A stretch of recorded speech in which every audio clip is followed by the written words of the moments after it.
अस्सलाम वालेकुम class fourth. आज हम अपना सबक पढ़ेंगे हादसा। तो इस सबक को पढ़ने से पहले थोड़ा सा हम ये देख लेते हैं कि हादसात के बारे में जब लिखा जाता है तो किस अंदाज से लिखते हैं। तो हम यहाँ से पढ़ते हैं। ग्रुप में तबादला ख्याल, अखबारात में से कुछ हादसात की खबरें पढ़िए।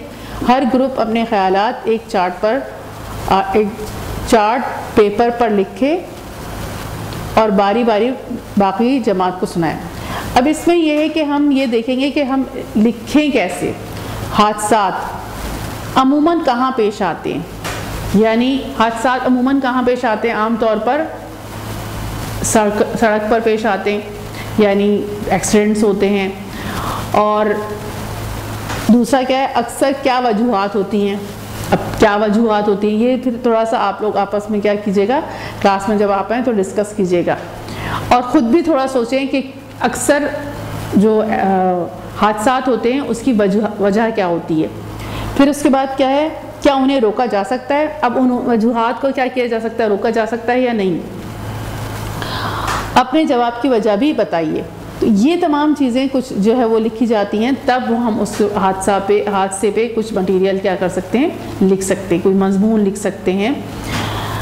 ये था आपका थोड़ा सा माइंड को एक्टिवेट करने के लिए। थोड़ा सा ये है कि सोचें कि किस तरीके से जो है वो कहाँ हादसात होते हैं, उसका एक पैराग्राफ बना लेंगे।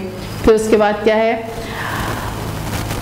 वजूहात क्या होती हैं हादसा होने की, उसका एक पैराग्राफ बन जाएगा। और फिर उसके बाद उसको उस वजूहात को या उन्हें रोका जा सकता है या नहीं, उसका एक पैराग्राफ बन जाएगा। तो इस तरह जो है वो हादसात के ऊपर लिखा जा सकता है, कोई मजमून और कोई कहानी।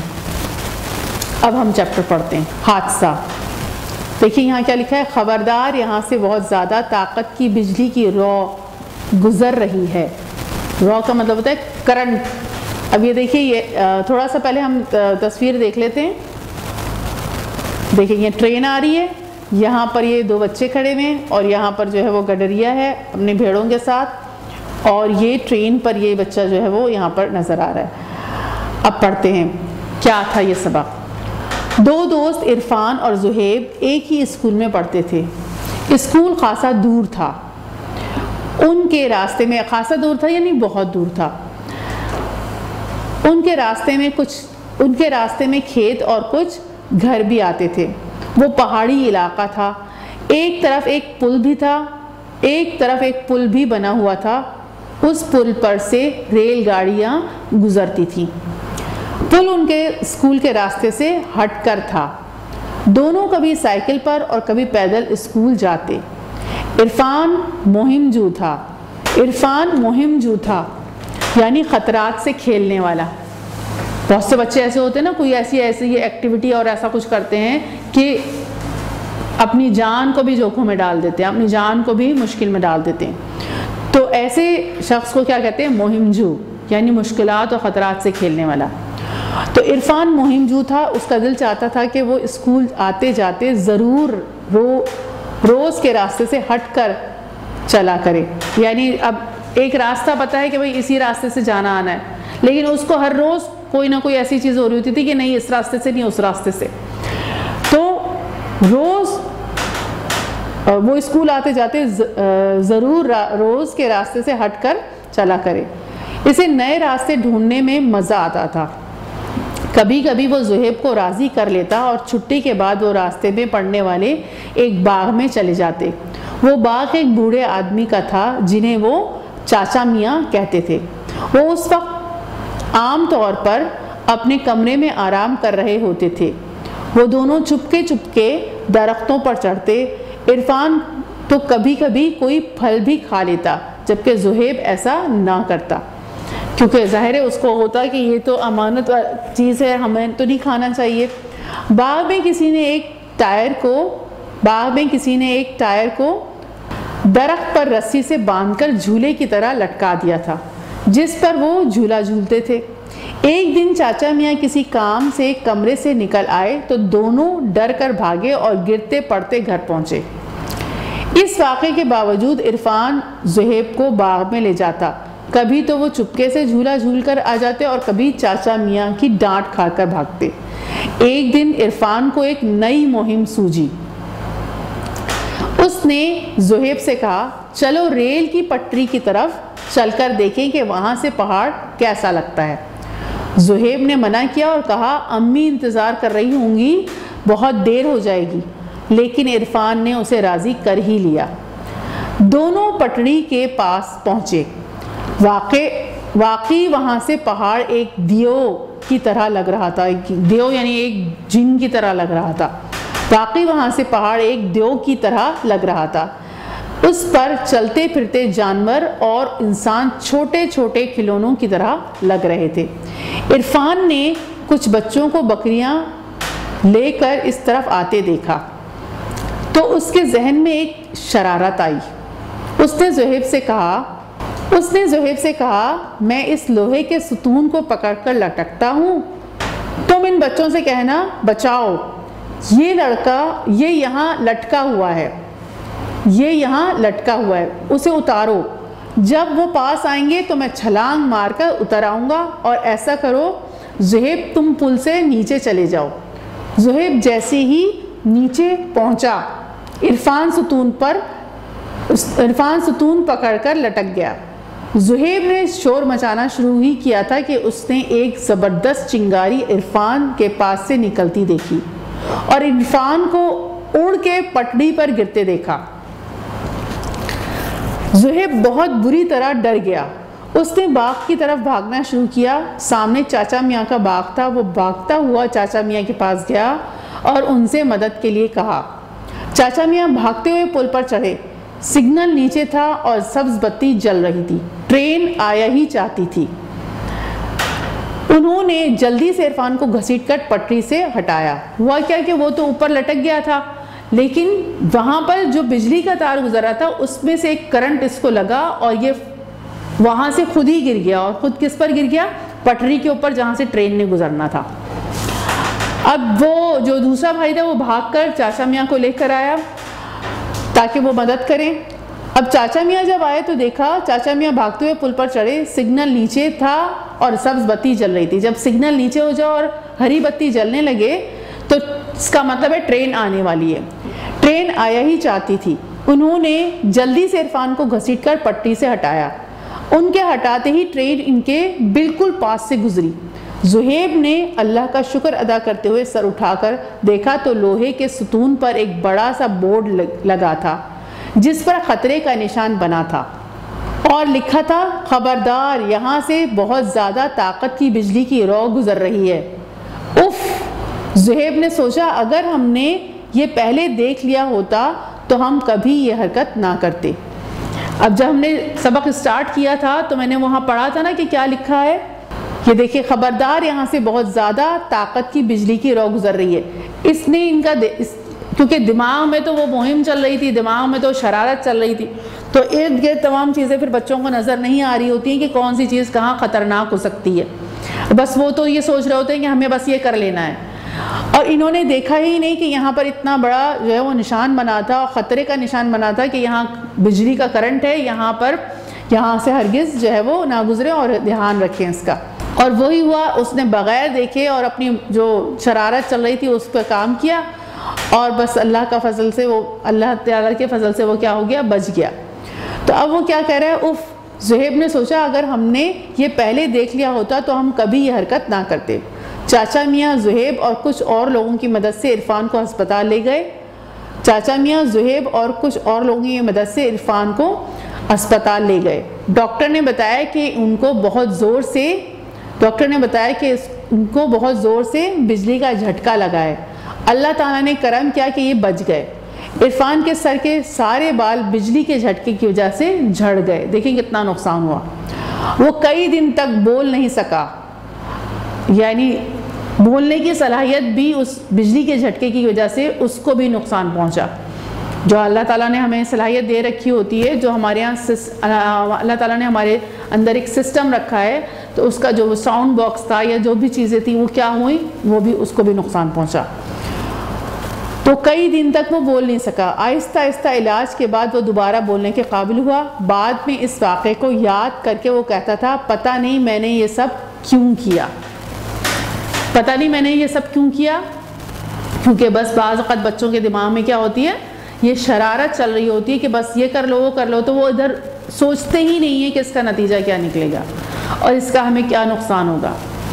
तो हमेशा जो है वो इस तरह शरारतों में इन्वॉल्व नहीं होना चाहिए, इससे आपको खुद क्या हो सकता है, नुकसान हो सकता है और इस तरह हादसे का शिकार आप जो है वो हो सकते हैं। तो ये था हमारा सबक हादसा। अब हम इसका थोड़ा सा काम कर लेते हैं। अपने उस्तानी की बुलंद ख्वानी गौर से सुनिए, सबक के अल्फाज पर नज़र रखिए, सबक की दुरुस्त तलफ़्फ़ुज़ से बुलंद ख्वानी कीजिए। हर तालिब इल्म बारी बारी चंद सतूर पढ़े। सतूर का मतलब होता है लाइनें। नए अल्फाज क्या हैं, अल्फाज और मायने देखेंगे। मुहिम, मौरके का काम। मैंने आपको बताया मुहिम का मतलब होता है कोई मुश्किल काम, उसको मौरके का काम भी कहते हैं। मुहिम जो मौरके का काम करने वाला, वो जो मैंने आपको बताया था, यानी मुश्किल और ख़तरात से खेलने वाला। उसके बाद क्या है, चुपके चुपके, खामोशी से, आहिस्ता आहिस्ता। सुतून, लोहे का खंबा। अब यहाँ पर देखते हैं मौरूज़ी सवालात। मौरूज़ी का मतलब होता है यहाँ पर खाली जगहों वाले। दुरुस्त जवाब के दायरे को पेंसिल से भरिए और खाली जगह में लिखिए। इरफान और ज़ुहैब आपस में डैश थे। अब इसको रंग भी करना है आपने और इसमें जो बिल्कुल सही है उसको यहाँ पर जो है वो लिखना भी है अच्छी राइटिंग में। कज़न, पड़ोसी, दोस्त और भाई। अब हमने सबक पढ़ा है ना कौन थे वो, उधर रंग भी करेंगे आप और उसको यहाँ पर लिखेंगे भी। दूसरा क्या है, डैश एक मुहिम जो लड़का था। अब कौन था, बकरियां चराने वाला, ज़ुहैब, इरफान, चाचा मियाँ। उसके बाद क्या है, पहाड़ एक डैश की तरह लग रहा था। देव, चट्टान, इमारत, गार। और फिर उसके बाद क्या है, डैश को जोर से बिजली का झटका लगा। किसको लगा था, ज़ुहैब को, बकरियां चराने वाले को, चाचा मियाँ को या इरफान को। अब जो सही है उसको आपने क्या करना है, कलर करना है और लिखना भी है। मुतज़ाद अल्फाज। मुतज़ाद का मतलब होता है उसके अपोजिट, उलट अल्फाज। तो थोड़ी सी एक नज़म में यहाँ पर ये पढ़ लेते हैं। ये सबक अच्छी तरह याद है, ये सबक अच्छी तरह से याद है। एक है लफ्ज़ और दूसरा मुतज़ाद है। सच्चा झूठा, नेक बद, खोटा खरा, दोस्त दुश्मन, गम खुशी, अच्छा बुरा। कुफर ईमान, पाक गंदा, सर्द गरम, आगे पीछे, दाएं बाएं, सख्त नरम। जोड़े ऐसे सब उलट अल्फाज के याद रखे जाते हैं मुतज़ाद से। अब ज़रा तुम लोग भी कोशिश करो, सोचो लफ्ज़ मुतज़ाद के और फिर लिखो। यहाँ पर क्या है, सबक अच्छी तरह याद, ये सबक अच्छी तरह से याद है, ये सबक अच्छी तरह से याद है। एक है लफ्ज़ और दूसरा मुतज़ाद है, एक है लफ्ज़ और दूसरा मुतज़ाद है। क्या है यहाँ पर देखें, सच्चा झूठा, लफ्ज़ क्या है सच्चा और उसका मुतज़ाद क्या है झूठा। नेक और उसका मुतज़ाद क्या है, उलट क्या है बद। खोटा, उसका मुतज़ाद क्या है खरा। खोटा यानी आप जैसे सोना हो तो असली सोना क्या कहलाएगा, खरा, बिल्कुल सही। और खोटा क्या है, जिसमें खोट मिला हो, यानी असली नहीं हो बल्कि उसमें क्या है मिलावट हुई भी हो। तो जो जिस चीज़ में मिलावट हुई भी होती है उसे क्या हम कहेंगे खोटा, और जो प्योर होती है बिल्कुल खालिस होती है उसे हम क्या कहेंगे खरा। खोटा खरा। दोस्त दुश्मन, दोस्त का मुतज़ाद क्या है दुश्मन। गम मुतज़ाद क्या है खुशी। अच्छा मुतज़ाद क्या है उसका बुरा। कुफर उसका मुतज़ाद क्या है ईमान। पाक गंदा। सर्द उसका मुतज़ाद क्या है गरम। आगे का मुतज़ाद क्या है पीछे।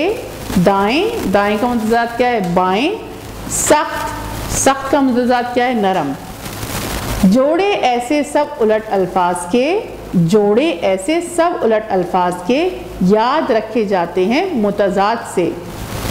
अब ज़रा तुम लोग भी कोशिश करो, सोचो लफ्ज़ मुतज़ाद के और फिर लिखो। यानी और मज़ीद मुतज़ाद अल्फाज इस तरीके से लफ्ज़ लिखें और फिर उसका मुतज़ाद लिखें, यह आपने करना है। नज़म में लिखे गए मुतज़ाद अल्फाज कॉपी में लिखिए। अब इसमें जो नज़म में लिखे हुए हैं ये अपनी कॉपी में सफाई से क्या करने लिखने। अस्सलामु अलैकुम वरहमतुल्लाहि वबरकातुहू। अब हम जुमले बनाना सीखते हैं, ठीक है। आप देखिए लफ्ज है आपके पास घर, घर का जुमला बनाइए जल्दी से। जो हम बोलते हैं ना उर्दू, बस उस वही जुमला है, ठीक है। आप देखिए जैसे मैं आपको बताती हूँ, मेरा घर बहुत बड़ा है। अब कोई और बच्चा है वो बना रहा है,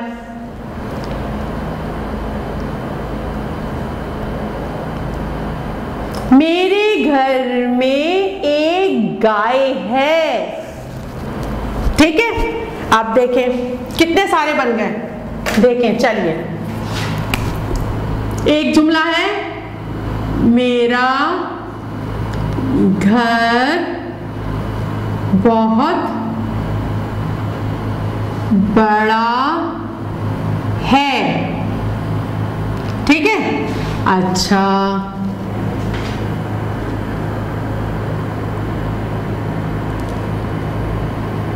चिड़िया का घर घोंसला कहलाता है, सही है। अच्छा, सारा के घर में एक खरगोश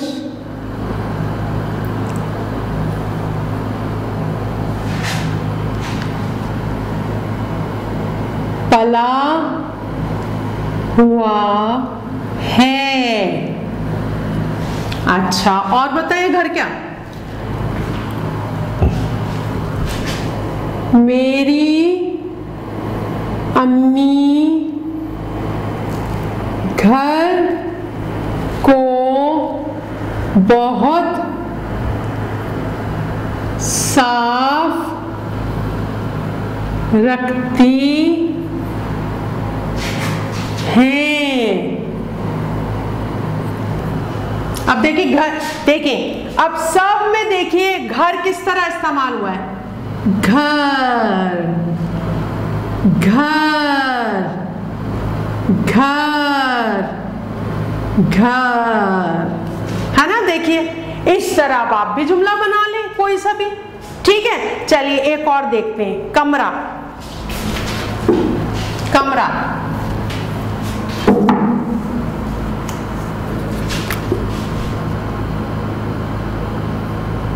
कमरा,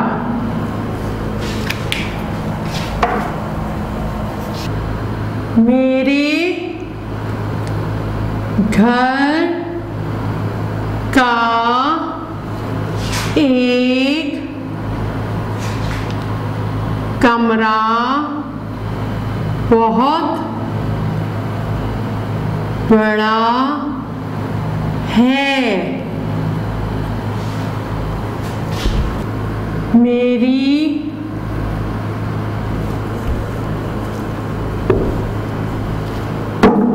मेरे अम्मी अब्बू का कमरा किचन के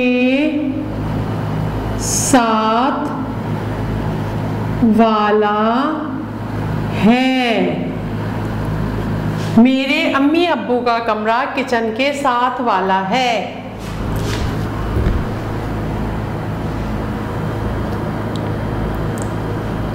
हमारी दादी जान का कमरा ऊपर वाली मंजिल में है। इस मकान में कितने कमरे हैं?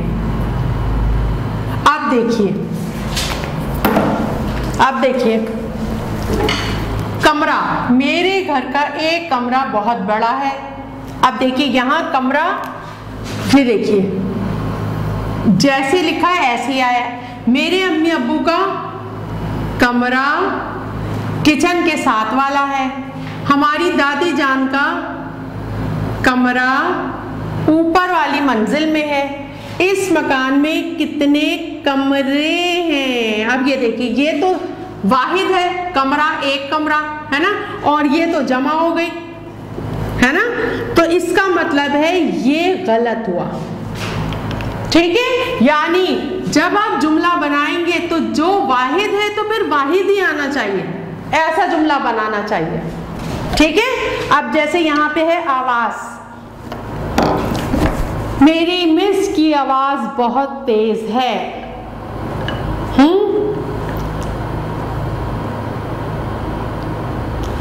जरा आहिस्ता बोलो, तुम्हारी आवाज बहुत तेज आ रही है। और आवाज का जुमला बनाइए। कव्वे की आवाज कानों में चुभती है। और बताऊं आवाज, ये पंखा बहुत आवाज कर रहा है। और बताऊं आवाज के जुमले, तेज हवा चलने की आवाज आ रही है। देखिए कितने सारे आवाज के बता दिए ना मैंने, अब उसमें आवाज ही इस्तेमाल हुआ है लफ्ज, है ना। चलिए अब बनाते तोहफा। तुम्हारा तोहफा मुझे बहुत पसंद आया। हमें एक दूसरे को तोहफे देते रहना चाहिए। अब देखिए ये गलत हो गया है ना, ये सही नहीं है, क्योंकि यहाँ आ गया तोहफे, हमने तोहफा का जुमला बनाना है। अच्छा, ये तोहफा किसके लिए है? हो गया ना। अच्छा, मुझे अपनी दोस्त की सालगिरह में तोहफा देना है।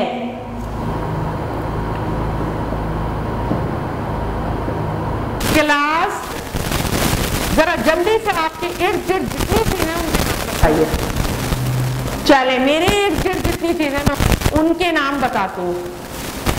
पंखा, camera, bulb, roaster, AC, desk, board, LED. अब ये देखेंगे मैंने सब चीजों के नाम लिए, तो ये जो चीजों के नाम होते हैं, चीजों के या लोगों के या जानवरों के या किसी भी खुसूसियतों के जो ये नाम होते हैं, इन सब नामों को इस्म कहते हैं। क्या कहते हैं? इस्म। किसी चीज, जगह या इंसान के नाम को इस्म कहते हैं। मसलन ये देखिए, मसलन कराची, क्या है कराची? हमारे शहर का नाम है कराची। अच्छा, लड़का,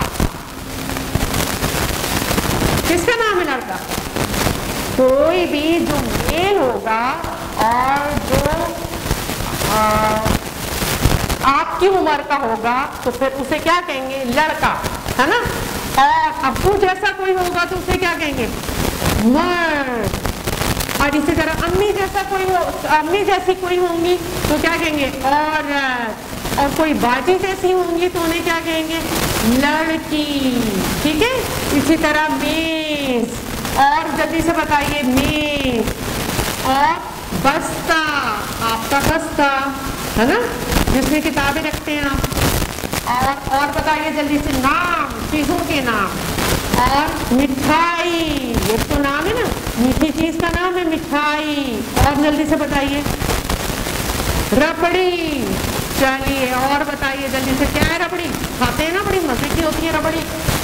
चाहिए और जल्दी से बताइए, और चीजों के नाम क्या होते हैं? बिस्तर। चलिए और बताइए, और क्या होता है बिस्तर के अलावा, क्या होता है? कुर्सी। कुर्सी किसका नाम है? कुर्सी, ये भी नाम है। चीजों के, आगे देखिए, ये सब चीजों के नाम है, ये सब चीजों के नाम है ना? अच्छा, ये सब इंसानों को कहते हैं, ठीक है? अच्छा, शेर,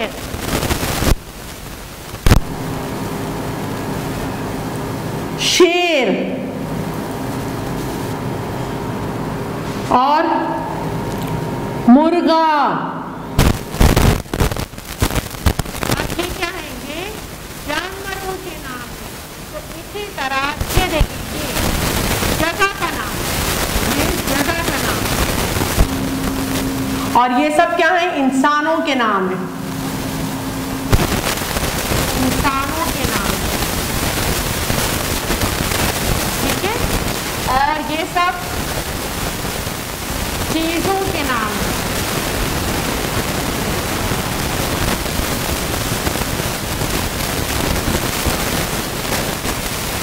और ये देखिए जानवरों के नाम है।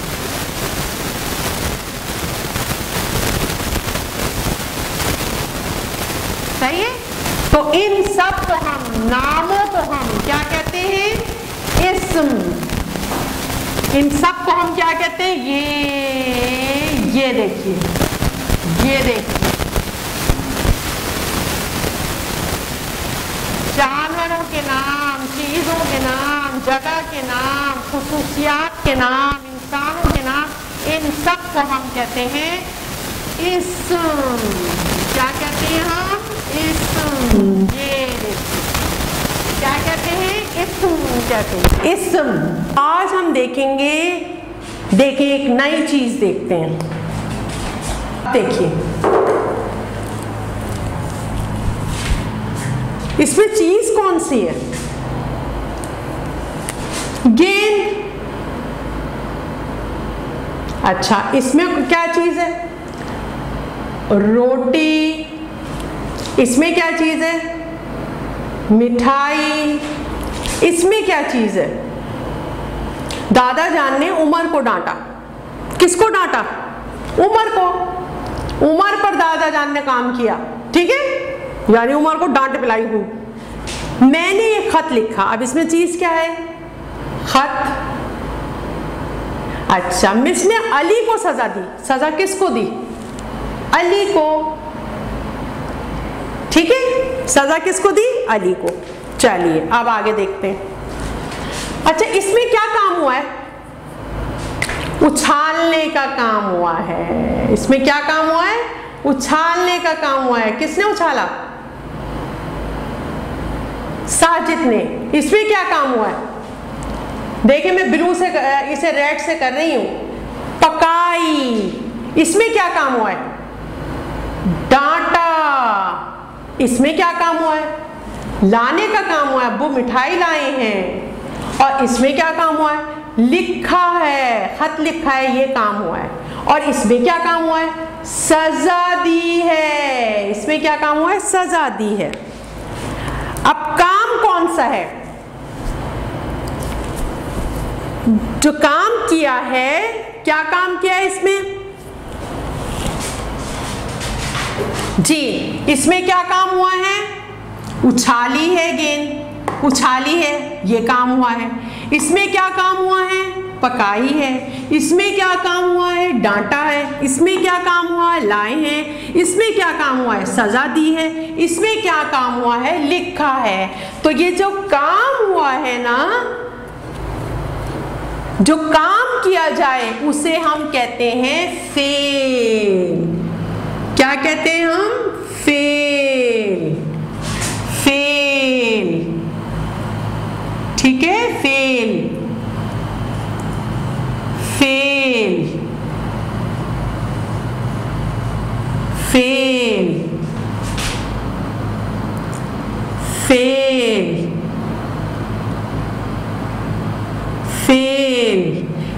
अच्छा, ये काम किया किसने है?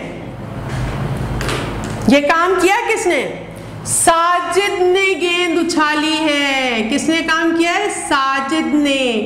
तो ये फाइल है, काम करने वाला है, ये फाइल है। इसे हम क्या कहेंगे जिसने काम किया है? फाइल। अच्छा, डांटा किसने? दादा जान ने। तो फाइल कौन हुआ? दादा जान। अच्छा, खत किसने लिखा है? मैंने। तो मैं क्या हुआ? फाइल, यानी फेल करने वाला फाइल होता है। अच्छा, यहां किसने सजा दी है? किसने सजा दी है? जल्दी से बताएं। मिस ने सजा दी है। तो यहां मिस क्या हुई? फाइल। अच्छा, मिठाई कौन लाया है? अब्बू लाए हैं। तो काम किसने किया है? अब्बू ने। अब्बू क्या हुए? फाइल।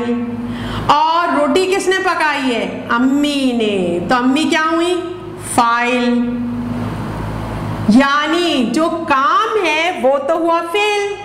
फे से याद रखेंगे, ठीक है? काम जो हुआ वो तो है फेल। Fail, fail.